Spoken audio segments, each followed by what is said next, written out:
Closed doors, I'm a fool for your love.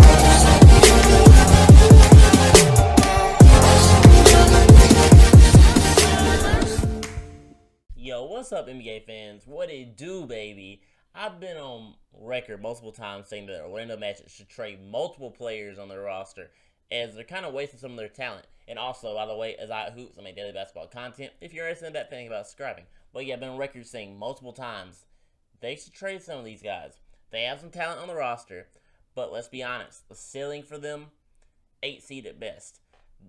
There's been some reports coming out now, if I'm talking about the Magic again, that they're interested in trading everybody on their roster. Everybody's up for grabs for the right price, besides Fultz and Isaac. Consequently, the two that are injured right now.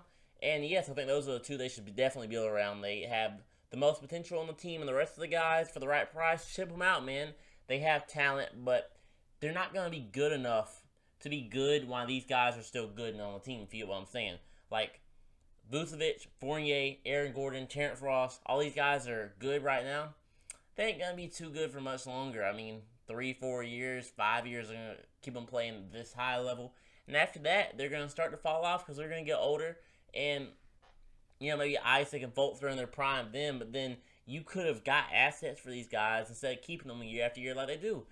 Luckily, it hasn't, bit them in the ass or anything yet, but I think they should move some of these guys. So let's talk about who they should move and why they should. So I got 4 guys in mind, and it's not like other people can't see it. We're just going to be talking about it, man.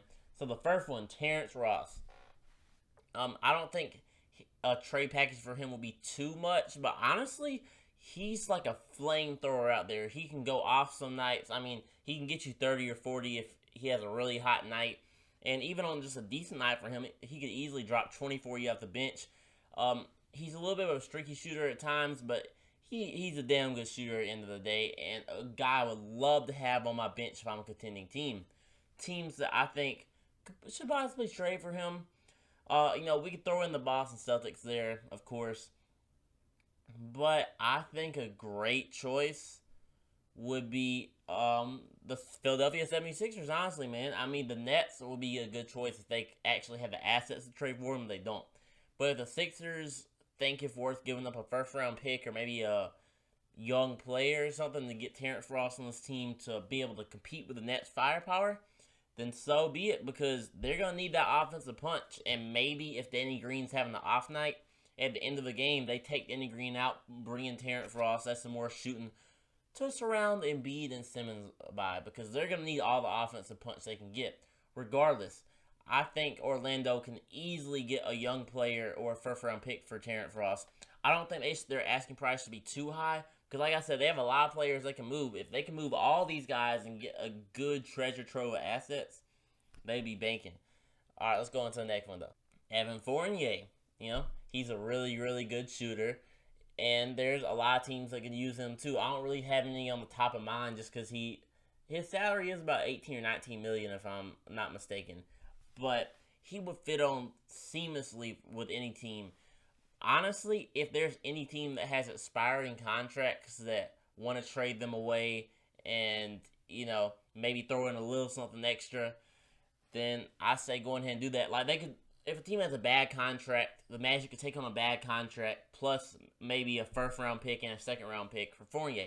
Just get a couple picks right there, maybe a young player, like I said.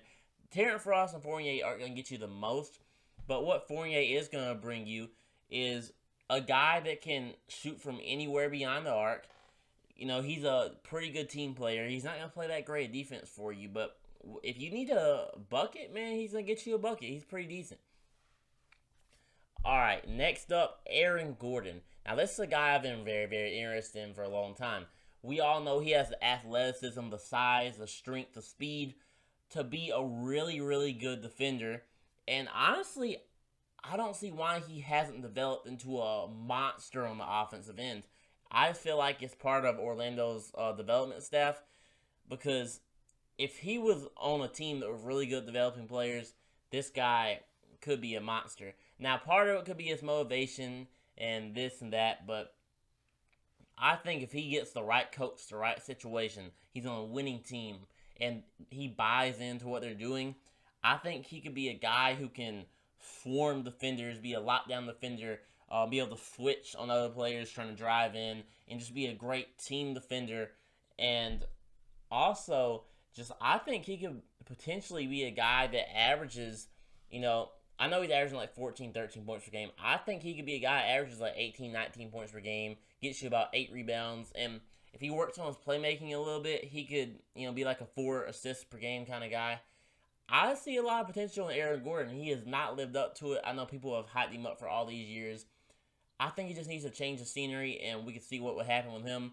But easily a first-round pick plus a young player for him, if not more. I want to see him go to the San Antonio Spurs. Just personally, I think that would be a very, very good fit for him. I know we always talk about, the Spurs being a great fit for guys, that haven't worked out in other places. But I just feel like he will kind of be like what LaMarcus Aldridge wasn't. Aldridge was not athletic, and this guy is. But I feel like he would fit seamlessly in with that team. But let's go on to the last one, which is Vucevic, man. We all know he's the star of the team. He's having the best season of his career. He was an all-star this year. He's legit, man. And I don't even have to think about it. The team that comes to mind, Boston Celtics. They can trade for him the easiest. They have the trade exception. Go on ahead and do it. Y'all have been short just by a little bit for so many years. I know the Celtics haven't been that great this year. They're 500, like 40 games into the season, and it's looking kind of bleak. But if you want to compete this year, trade for Vucevic. He makes you a legit contender, and I could see you going to the finals if you get him. Not saying you'll be a lock. I mean, you still have the Sixers, still have the Nets, still have the Bucks. But you're in the mix if you get Vucevic. Without Vucevic, I don't see it, man. They're just not giving me the winning vibes this year. I mean, Kemba Walker's hasn't been, his top shelf.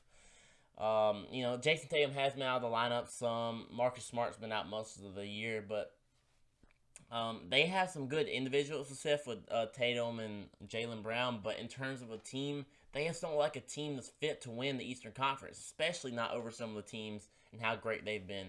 So getting Vucevic, man, I think that would be an amazing addition to their team. The defense, they've never had great defenders on the Celtics in the center position. Tice is probably the best one, they had. Like, I know they had Al Horford, but he was just so limited mobility-wise that when he played center, I feel like if he had to be drug out to the three-point line, he couldn't really, move that well with people driving in. Vucevic isn't going to lock anyone down. He's honestly not that great of a defender, but it's not like he's Enes Kanter, He's going to give you something out there. But offensively, I mean, we're talking Kemba Walker, Jaylen Brown, Jason Tatum, Marcus Smart, Vucevic.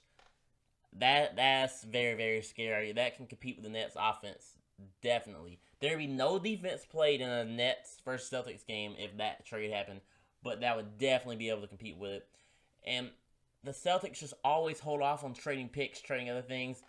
Just going ahead and give them a Peyton Pritchard. Give them a Langford as well. Give them 2 first-round picks, Pritchard and Langford. I don't care, man. Whatever you have to do to make the trade happen. If you have to give them a third player plus 2 first-round picks, it's worth it, man.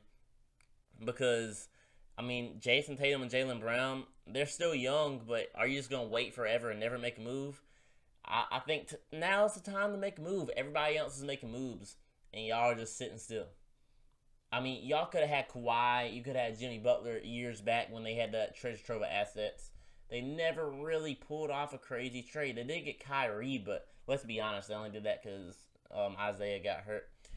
Danny Ainge is too conservative for my liking, but he's made some good moves in his past. Anyways, man, that's just my thoughts on it. Celtics, please trade for Vucevic. Think it'd be a great idea.